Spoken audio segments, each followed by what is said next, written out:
everyone. Welcome to this episode of Education brought to you by the Asian Community Development Council. Today, we have a very special guest with us to talk about the Nevada Army National Guard. This program brought to us by Sergeant First Class Mike Nguyen, who's joining us today from, I believe, his home office. Mike, how are you? Thanks for joining us today. I'm doing very well. Thank you so much for having me. I really appreciate the opportunity to reach out and talk with you all. Yes, of course. We talk about many different topics and issues on this. And of course, one of the big things, especially as people are transitioning careers or maybe, graduating out of high school and thinking about their future. And I think this is one of the topics maybe some of the kids or many of them are thinking about is that, what am I going to do? Would Nevada Army National Guard be an option? And I think you're a great person to talk about this because you've been in it, Mike, for almost 20 years, so almost 2 decades of your life. And you actually got into this right out of high school. And now you're one of the recruiters right here in Las Vegas. So talk to me a little bit about your backstory and what got you into the Army National Guard in the first place. Man, girl, that sounds like a lot. 2 decades? Woo. Yeah, you're right, though. It's a great opportunity, and I'm happy you brought it up the way you brought it up. Coming out of high school, I graduated here from Las Vegas Western High School in 2003. And coming from an Asian family, generally speaking, your parents were always like, I want you to go to college. I want you to be a doctor, a lawyer, something of the sort. I knew that I was going to go to college somehow. Originally, I was going to join a different branch of the military, and I didn't know what I was going to join, to be honest. And then one of the recruiters, when they were at my school doing the ASVAB test, she came up to me and she asked me what my goals were. And that blew my mind, right? Because coming from an Asian family, it was never, you have any options. And this is what you're going to do. I say it, you do it, right? So I was like, all right, cool. That's what I'm going to do. And then when she actually said, hey, have you thought about going to college? Have you thought about staying here and serving your state and your country? So it's kind of that checked all my blocks. I got to be a big brother. I still got to be a son, go to school and do my military thing. So I was like, okay, let me check it out. So I joined, and originally I came in as a communications expert. I have a lot of background training from everything from shooting courses, Army combatives, all the way transitioning to things such as resilience trainer, suicide intervention program. So there's a lot of stuff that the military trains you into that's not just always your stereotypical like go to war things. We also want to teach you things like how to deal with yourself and stresses, regular stressors in life as a person. So for me, it ended up being the absolute best thing for me, because once I invested myself in it and I saw all the opportunities allotted by the National Guard, it just made sense. And then after doing my communications jobs, my infantry stuff, and then coming over here to recruiting, I realized, how everyone always asks you when you want to grow up, what do you want to be when you grow up, kid?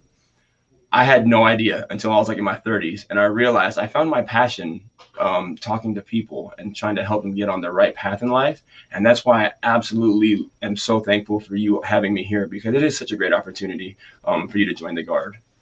And I think, it's just so important now for kids, especially, in this hopefully soon post-pandemic world, that there's so many different kinds of options and careers out there. And I think as an Asian American Pacific Islander, as you said before, a lot of times we grew up having this stereotypical view, like what our parents want us to do, right? Lawyers, doctors, but that kind of military path is maybe some people thought about it, but maybe it's like they haven't seen a lot of people in that role. And that's why I think it's so important to have you as one of the recruiters to show that diverse face in the military. So talk to us about that. How important is that to have that, diversity, especially in what you do right now? Man, diversity it's always been something that the military has tried to focus on. But since I started, I've just seen an uphill trend and more focus on it. And I love seeing that we're actually growing and recognizing soldiers as human beings before they're even just soldiers again. Because when I first joined, I don't remember seeing a whole lot of Asians, to be honest. Maybe I just wasn't looking for it. But now, after I started my full-time career with the National Guard, every year we would celebrate, diversity. We'd actually have a diversity day. So you would take people from all cultures, all backgrounds, and they would, bring their foods, their dances, their culture, their stage setups. And it's one of the most the coolest things to see, because we want to recognize people as people, because our tradition, our culture shapes who we are, and so ever since then, I've been witnessing it, and ever since I met Weiss and some of the other members of the ACDC at some of our events and college career fairs, it honestly kind of opened my eyes again to start looking around, because normally as a soldier, you don't see color, you just see a soldier, right? But after I had that talk with my first ACDC encounter at one of the high school career fairs, I started looking around and I was like, wow, we actually do have so many successful, Asian men and women in different roles and responsibilities, from someone as a basic soldier coming in all the way to our highest state enlisted person, which is, he's a sergeant major of the entire Nevada Army National Guard. And his career even stems from being an immigrant coming from the Philippines to the US and then transitioning everything. Like, it's just been really cool seeing diversity everywhere we go. And then as our society is growing, it's nice to see that we're growing with it. Yeah, and I think that those different perspectives are so important in all the fields, that are out there, including the military. And as a former news reporter, I used to interview people in different fields, and I always get so excited when I see an Asian American in that role that I get to interview and hear their perspectives. And so when you go out and do these recruiting for especially for younger kids, like in high school, are they kind of surprised to see you? Have you met other Asian American, young people who say that they were interested, but I didn't think that they saw many of them, their faces in that role before? 100%. Like, you got it right on the nose. Because they're still in a lot of our upbringing. It still states, hey, you're still going to go to college, you're going to do this and that. One thing I let them know now is you can still do those things. With the Army National Guard, we're the only military component that can provide 100% college tuition coverage if you decide to go to one of our Nevada schools. And so when they hear that, they're kind of like, okay, well, what does that mean? So what it means is basically, with us being part-time, if you put on this uniform 1 weekend out of the month, 2 weeks in the summer, the rest of the time is yours. So that means you have time to go to school full-time, part-time, whatever you like. But if you do still want to go into nursing, into medical, into whatever degree you want to, you have that option. So a lot of kids at that point get to say, okay, well, what options are you talking about? And I always tell them this, because I know, generally speaking, here in Las Vegas, most people start off with their college careers like at CSN, because it's affordable. And they say, but my major is going to be over at UNLV. So I'm going to start my classes here and then transfer them. Well, when you join the Army National Guard, because we have that tuition exemption, 100% coverage, I tell everyone, go window shop. Look at the schools, look at all the majors, the minors, look at what you want to do, because you have options now. You can do anything from your engineering, computer background, whatever you're looking into doing, go do it, and then if you change your mind along the way and you realize, hey, I really don't like people the way I thought I did, let me just be behind the scenes, that's cool. Go change your degree, go change your major, you have those options. So it's funny you say that, because a lot of kids still are very focused and tunnel, and they have that tunnel vision on, I have to do this. We like to just give you the career opportunities and the options to say, hey, whatever you want to do in life, whether it's college, trade school, or just going straight into the workforce, we got you. You tell us what you want to do, we'll let you know how we can help you get there. And talk to us about the commitment. And you have to be there for a number of years, right? And once you commit to joining the National Guard. That's correct. So any contract, no matter what military branch or recruiter you speak to, there always is a starting term of 8 years, right? If a recruiter tells you something different, no, it's always 8 years, all right? But it gets broken up into actual service time and kind of like a standby time is what we'll call it. So for me, what I recommend whenever I talk to any soldier thinking about the National Guard, for example, I'll recommend a 6x2. All right. And so that means 6 years, 1 weekend every month, you put on this uniform, 2 weeks in the summer, you put on this uniform. The rest of that time is yours. Okay. If you do decide to go to a specialized unit, you might do a little bit more training where it's like 3 or 4 days out of the month, 3 or 4 weeks out of the summer. It's still part-time, but just a little more part-time. But after that portion of your contract is done, you're on standby. So in case, the zombie apocalypse happens or something crazy happens, they're able to call upon these trained soldiers here who are in our community and say, hey, we're going to need some help. Can you come back in here and assist us with this mission? And then you're done. So I always tell everyone, just please remember that there's always a standby portion. It doesn't necessarily mean you're going to be working, but I just want everyone to know that, because I know some recruiters out there tell some elaborate stories and do the used car salesman thing. All right. We're not here to do that. We're here to get you to your goal. And we're here to assist in any way we can. And you've lived that life, that's been kind of your story and your journey. And, do you have any stories of maybe some of the new recruits who have come in and really kind of their lives have changed because of what they've gone through being part of the National Guard? Absolutely. And it's so cool to see. And honestly, I've had recruits who are brand new coming from bad situations, unfortunately, and then utilizing their college to get them to their degree and then getting to the next step. Some people decide to go the officer route. There's so many stories that you can use. One of my favorite ones, I sent you one of the pictures. Her name is Drill Sergeant Cabasal. You'll see her. You can recognize her. She's the one with her drill sergeant hat. She has like the most amazing story coming from the Philippines, and she has like this heartwarming. She worked with the ACDC before she went over and transferred to UNLV, and she has this heartwarming story from her background coming to the U.S., becoming a soldier, utilizing it for her degree, becoming a drill sergeant. Now she's looking at becoming an officer, possibly. I mean, there's so much potential. It's like I tell everybody, this job is honestly like any other job. You get out of it whatever you put into it. If you want to be bare minimum and just use it for your benefits, no problem. But if you want to go, and aim for the sky and the sky's the limit, and that's your mentality, you can absolutely do that too. So as far as the stories go, I mean, there's so many to pick from. I give you both the male and female perspective, they both happen to be from, Philippines, the state sergeant major, and then this drill sergeant, I outrank her in rank, but just because that happens, it doesn't mean I'm less inspired by her. Like, it's an amazing, beautiful story. So seeing that honestly touches my heart, and it motivates me every day to reach out and let everyone know you have these opportunities. So what do you need if people are interested and if kids are there watching? I think you have to be at least 17 in order to apply. And there's an age limit, right, in order to join the National Guard. That's correct. So what's cool about the National Guard, we are the only military component that can actually work with you while you're 17. We have something called a split training option. So when you're a junior in high school, you can actually start your junior year, swear in, become a member of the Guard. And then between your junior year and your senior year, you go to boot camp, your basic combat training. You come back, finish your senior year, and then after that, you finish your job training. What's cool about that is you've already knocked off like 2 years of college, or I'm sorry, not of college, of your actual contract. So that's already done. But yes, your age limits are 17 to 35. Very simple. 17, you're going to need parental consent.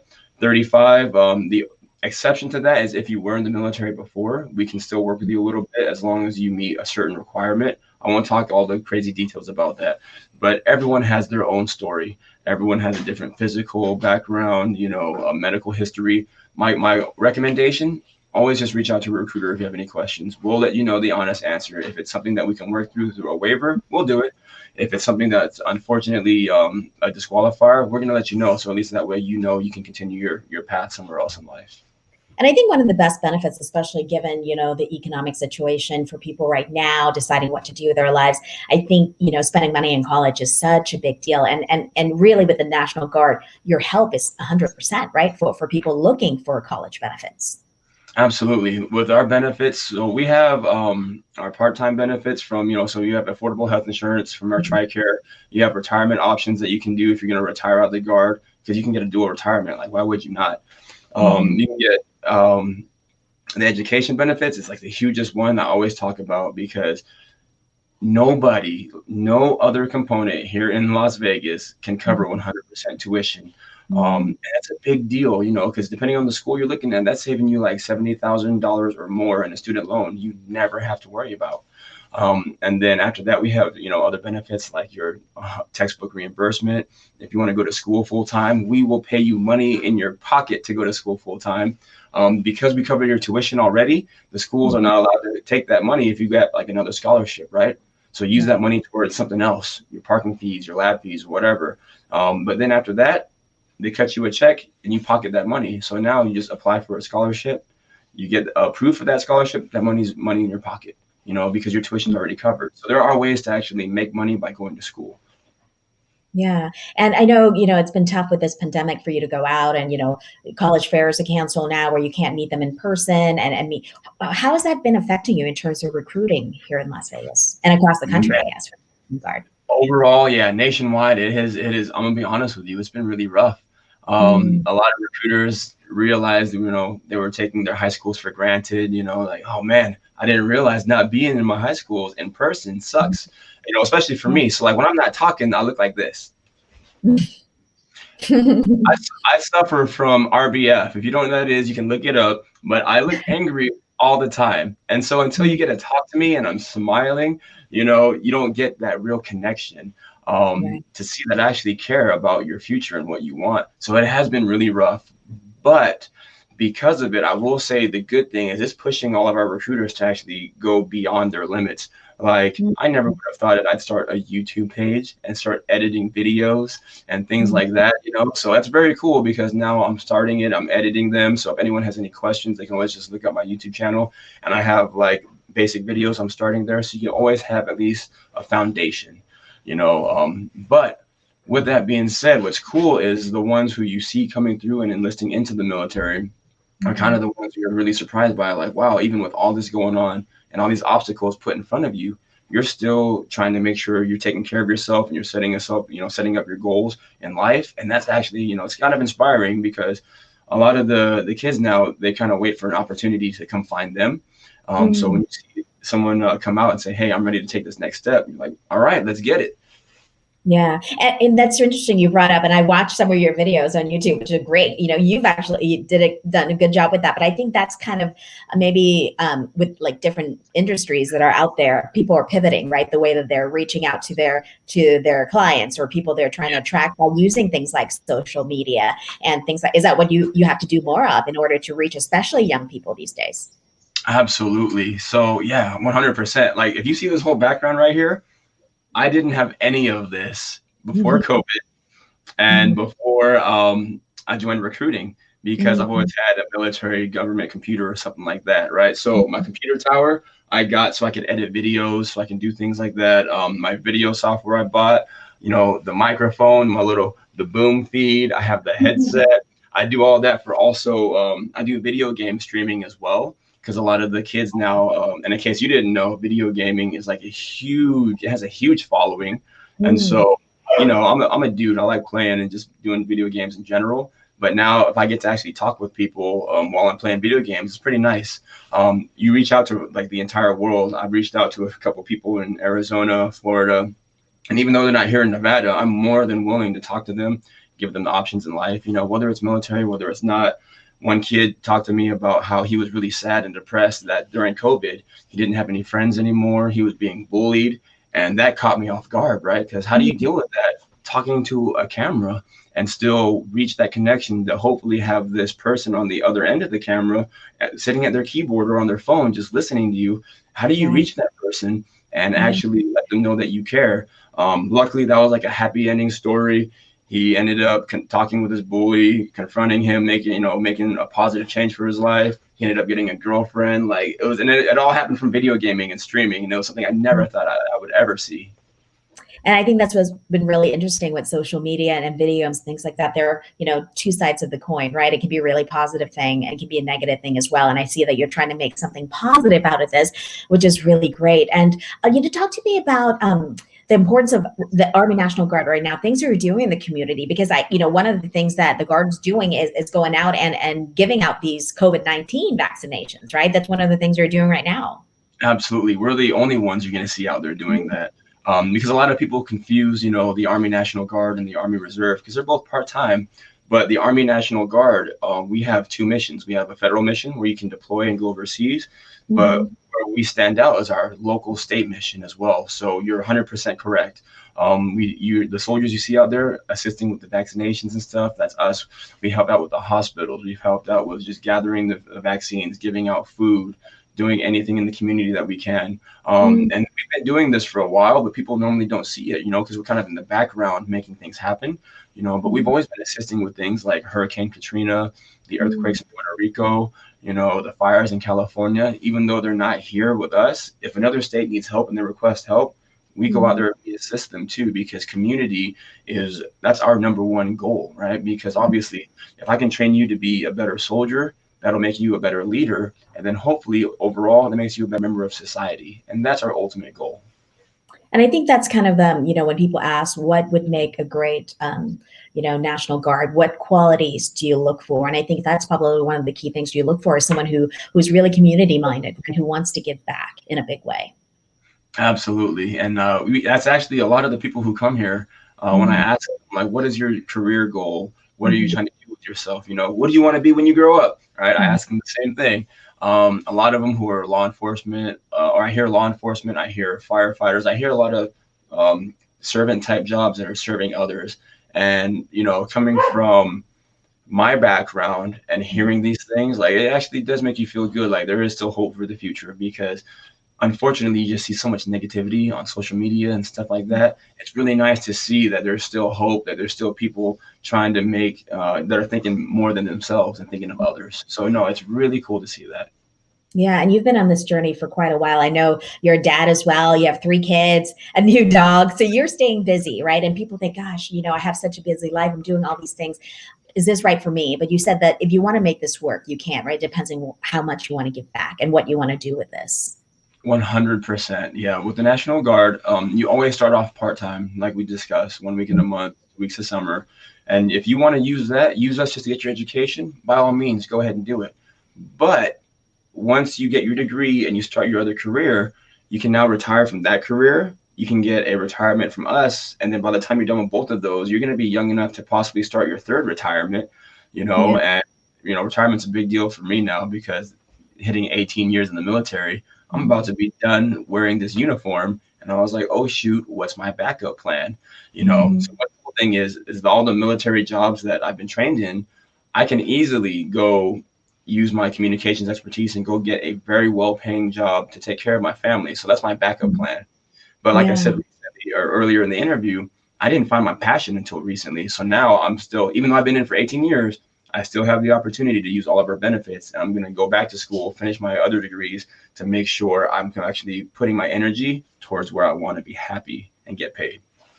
Yeah, no, that's great. And I would imagine that the diversity aspect of it that we brought up, having people from different backgrounds, maybe speaking different languages, and all those things can really help in being part of the National Guard, especially in a diverse place here like Nevada, right? Las Vegas. Absolutely, absolutely. So I know we focus, this is the ACDC, but yeah, coming from a Latino background, coming from any other background, Mhm. honestly, for me, I love seeing the different types of work ethic and upbringings because everyone has their own strengths, their own weaknesses, So for us, we're very, family oriented and certain so forth. And then when they become a leader later on, you actually see that come out. And even though, yeah, you're not my blood family, once you put on this Mhm. uniform, you really build that family relationship, and then you see that characteristic and that culture take over, Yeah. and so it's really cool to see that from all aspects. Yeah, and let's put up. I know you have a listing of who's eligible, who can join. So talk to us through that. If people are interested in reaching out to you, what do they need to know before they apply? Absolutely. First and foremost, if they have any in-depth stuff, they can always look at my YouTube channel and look in depth at one of my videos. But the basics, right? We're going to ask your age, 17 to 35. If you were in the military before, we need to know that. Your physical limitations, if you had any broken bones, plates, surgeries, anything crazy like that, asthma, we're going to ask you medical questions. And like I said before, everyone has a medical history and everyone's different. So we have to find out if it was per se just child related only and you no longer suffer from it. There's some homework that we have to do in that aspect. After that, we're going to look at your law violations, right? Have you ever been in handcuffs for anything? Traffic tickets, speeding citations. There are things we can work with. Obviously, there's things we cannot work with. Mhm. After that, your education level, you have to have at least a GED for Mhm. you to be able to enlist. We're going to ask you about your marital status, if you have kids, standard things like that. And then tattoos as well, for example, right? So you can't have stuff in my uniform, right? You don't want to have tattoos showing on your hands, above your neck, on, Yeah. teardrops, anything crazy. Those are the Mhm. basics. And on one of my videos on YouTube, it says, I think my quote was something like, it's their basic qualifications for you to enlist, but what takes the most is your heart. Because if you have the ability to enlist, we're going to work with you, right? We want you to be successful. So by all means, everyone has a history, everyone has a background. If you're just curious to know if you're eligible, reach out to any recruiter and we will let you know. Right. We're going to put that information, your information, along with this post as well, so that people can reach out to you. And, I mean, you've been doing this for almost 20 years now. What keeps you going, Mike? What is it about this career and this path that you feel is important? And what do you see kind of the future of people coming into the National Guard? Oh, thank you for that. That's like an introspective question. All right. Um, my first one is going to be family. My family has always been there for me from, first your parents and your siblings. And now that I have a family of my own for my wife and my kids, they're my number one, reason I do anything. That's just for me to be trying to be successful for myself and maintain that stability and that security for my family. The military has provided that for me. But as far as now me being happy in my career, as cheesy as it sounds, after leaving, my line unit and coming into this position as a recruiter, when you actually have that chance and you put someone in the military and now that you see them utilizing their college tuition, their benefits, and they're working towards something successful, like I can't even tell you how good that feels, because my kids, they're 8, 5, and 3. And when I talk to a recruit, I treat them how I want someone to treat my children. So when I see them being successful and growing, it is such a good feeling. And that feeling I've never felt before. And honestly, that's why I decided to change my career after the military and why I'm going back to school, so I can go get a degree in something else. Because now that I've learned that this actually makes me happy, that cheesy saying when everyone says, work's not work if you like what you do. After I became a recruiter, I realized what that meant. And I was like, wow, I love being, utilizing my creativity, talking with people and seeing their success stories. That is my biggest motivator. And that's been what's pushing me, even especially through COVID right now. That's been what's pushing me the most. Yeah, and I can definitely see your personality and your passion, and that's why you're so great at what you do. And thank you so much for coming and sharing this with us. I know we're in that time, as you said, during the pandemic, where we can't see you in person.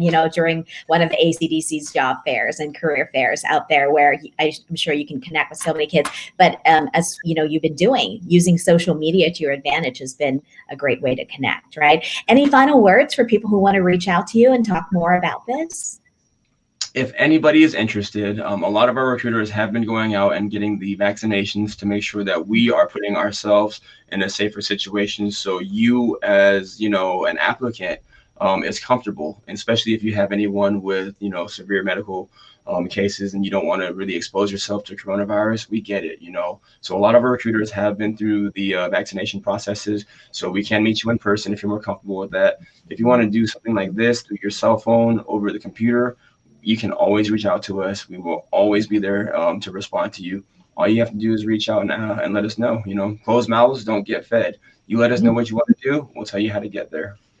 Awesome. Well, thank you so much for your time, Sergeant First Class Mike Wynn with the Nevada Army National Guard. And if you or your family, your kids, anyone want to get more information, we definitely encourage you to reach out to Mike. Well, Mike, thank you so much for your time. Best of luck to you, and stay safe and well. And hopefully we'll see you at one of our next events in person very soon. Absolutely. Thank you so much for having me. Stay safe, and I'll talk to you guys next time. All right. Thank you. And thank you so much for watching this episode of Education, and we'll see you next week.